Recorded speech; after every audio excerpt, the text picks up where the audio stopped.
तो हम लोग आज देखने वाले हैं, छोटा सा टॉपिक है ऑक्सीडेशन एंड रिडक्शन का, जिसमें बच्चों हम रिडॉक्स रिएक्शन के बारे में कुछ चर्चा किए थे पहले पिछले लेक्चर में। आज हम लोग देखेंगे कि ऑक्सीडेशन और रिडक्शन कैसे होते हैं कुछ रिएक्शंस में, उसको देखना है। बच्चों, मैं आपका केमिस्ट्री पार्टनर ऋषभ राज सर, और आज आप फिर उमंग्स पे हैं। ये हमारा बहुत ही बेहतरीन लेक्चर है जो आपके लिए बहुत मस्त होगा। तो आइए ज़रा देखते हैं। तो आज का जो टॉपिक है हमारा ऑक्सीडेशन एंड रिडक्शन। ठीक है, ये टॉपिक है हमारा ऑक्सीडेशन एंड रिडक्शन। और आप साथ में देखेंगे बच्चों, इसमें जो प्लस टॉपिक होगा इसका वो होगा oxidising agent and reducing agent.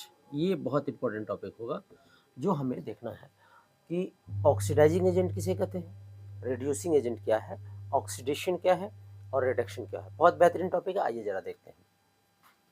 तो सबसे मज़ेदार बात है, आपने ऑक्सीडेशन और रिडक्शन के बारे में जाना था। ऑक्सीडेशन आपको कुछ नहीं होता है, जो आपको बताया गया था कि ये चार्ज होता है, तो चार्ज को ही ऑक्सीडेशन कहते हैं। ऑक्सीडेशन मतलब होता है चार्ज का इंक्रीमेंट, उसको ऑक्सीडेशन कहते हैं। जैसे आपने देखा था कि अगर कोई एलिमेंट है m और इसमें से इलेक्ट्रॉन लॉस किया Ne, तो ये हो गया m प्लस Ne, कुछ भी इलेक्ट्रॉन लॉस कर सकता है। तो यहाँ ऑक्सीडेशन नंबर 0 और यहाँ प्लस Ne हुआ, मतलब अगर बढ़ा तो इसको बोलते हैं ऑक्सीडेशन हुआ। ऑक्सीडेशन नंबर का बढ़ना ऑक्सीडेशन कहलाता है और ऑक्सीडेशन नंबर का घटना रिडक्शन कहलाता है। अगर रिडक्शन की बात करें तो रिडक्शन के बाद में हमने आप इस पर वीडियो बनाया गया है मेरे द्वारा, तो आप उसको देख सकते हैं, जो बहुत ही बेहतरीन वीडियो है। आइए देखते हैं। रिडक्शन का मतलब होता है, जैसे मान लीजिए Mn पहले से प्लस Ni चार्ज है इसमें और इसको Ni इलेक्ट्रॉन दिया हमने, तो ये बन गया बच्चों Mn, ऐसा कुछ बना। तो आप देख सकते हो यहाँ पे ऑक्सीडेशन नंबर 0 और यहाँ पे यहाँ पे ऑक्सीडेशन नंबर Ne हो गया, और आप देख सकते हो यहाँ ऑक्सीडेशन नंबर 0। तो यहाँ पे ऑक्सीडेशन नंबर डिक्रीज कर रहा है, इसलिए इसे कहेंगे रिडक्शन।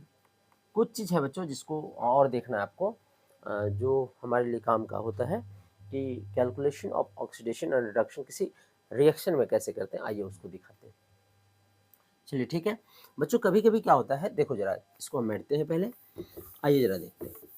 कभी कभी क्या होता है बच्चों, ध्यान से देखना, जैसे MnO4 माइनस और इससे बना Mn पर पावर प्लस 2। अब आपको चेक करना है कि यहाँ ऑक्सीडेशन हो रहा है कि रिडक्शन हो रहा है। आइए जरा देखें।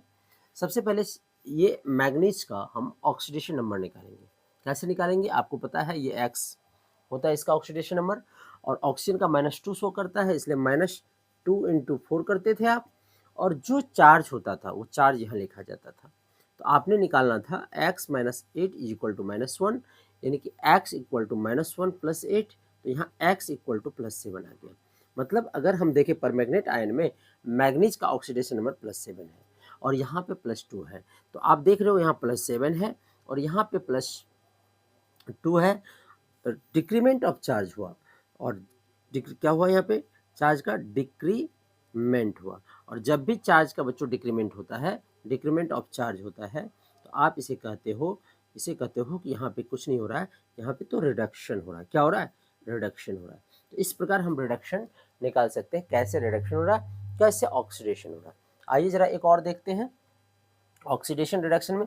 जैसे कभी कभी क्या होता है, F2 है बच्चों, F2 इसको 2 इलेक्ट्रॉन हमने दिया, तो ये बना 2F-। ठीक है, अब देखो इसका ऑक्सीडेशन नंबर आपने पढ़ा था कि अगर कोई एलिमेंट अपने ही जैसे एलिमेंट के साथ है तो उसका oxidation number is always considered as 0, और इसका आप देखो -1 है। तो आप एक चीज देख सकते हो, इसका ऑक्सीडेशन नंबर 0, इसका -1, बढ़ा कि घटा। तो सर यहाँ पे तो ऑक्सीडेशन नंबर आपका घट रहा है, और जब ऑक्सीडेशन नंबर घटता है तो यहाँ भी हो रहा है सर रिडक्शन। क्या हो रहा है, रिडक्शन हो रहा है। तो इस प्रकार हम रिडक्शन ऑक्सीडेशन निकाल सकते हैं। आइए एक और देख लेते हैं। Cr2O7 - 2 से बना मान लीजिए Cr+3। बच्चों यहाँ पे हम क्रोमियम का निकालेंगे ऑक्सीडेशन नंबर, तो क्रोमियम, क्योंकि यहाँ क्रोमियम दिया हुआ है, आइए 2x, क्योंकि 2 क्रोमियम है इसलिए 2x माइनस ऑक्सीजन का -2 × 7 करते हैं आप, और इक्वल टू जो चार्ज होता है वो यहाँ लिखते हैं।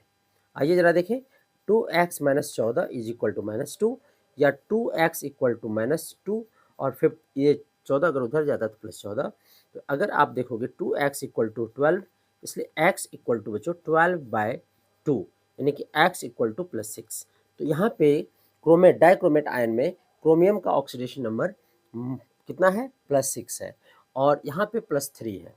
मतलब +3 से 6 से +3 मतलब इंक्रीमेंट या डिक्रीमेंट ऑफ चार्ज। यहाँ चार्ज का क्या हो गया, डिक्रीमेंट हो गया, और जब भी चार्ज घटता है तो रिडक्शन होता है।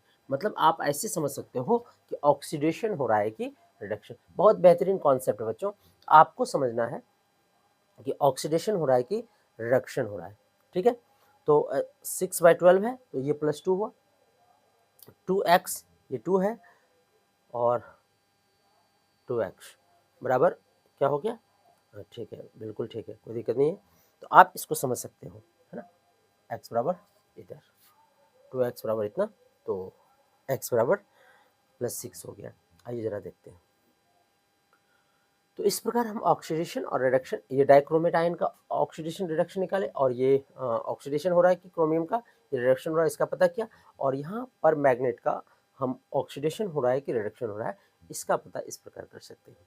आइए जरा एक और देखें, ये छोटा सा है कॉन्सेप्ट। जैसे मान लीजिए बच्चों Zn है और इसके साथ CuSO4 है, तो आप देखना इसी एस से हमको पता है कि जिंक का SRP वैल्यू ज़्यादा होता है और कम होता है, और कॉपर का SRP वैल्यू ज़्यादा होता है।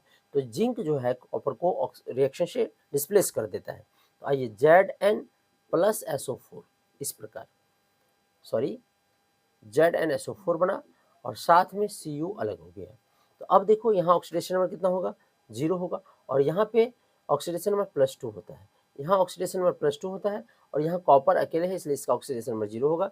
इसलिए 0 से यहाँ 0 से जिंक +2 हुआ, जिंक का ऑक्सीडेशन होता है, और यहाँ +2 से 0 हुआ, इसलिए इसका होता है रिडक्शन। तो यहाँ जिंक का ऑक्सीडेशन हो रहा है, कॉपर का रिडक्शन हो रहा है। इस प्रकार के बहुत सारे ऑक्सीडेशन रिडक्शन पढ़ने के लिए आप हमें संपर्क कर सकते हैं यूट्यूब चैनल यूमंग्स PMCP पे।